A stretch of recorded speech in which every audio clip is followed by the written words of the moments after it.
Алёша бүгін 10 күндө. Алёша. Алёш, жөнтүрчү эме кичине стори тартуулган. Або майл. Ба. Туптурам. Ба. Ушундай достор.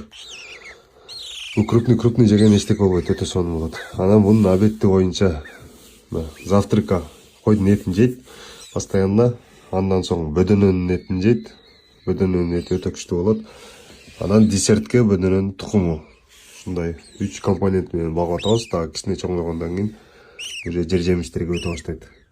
Витамин болуш керек. Бул азыр дагы бир 3-4 күндөн кийин уже биз тренировка кылдырып баштайбыз. Көп айтып атат, кантип үйрөтөсүң деп. Ошону калтырбай көрүп тургула. Бул жөн эле жебейт. Мындан кийин уже адамга жакындап, кадимкидей общение кыла баштайбыз.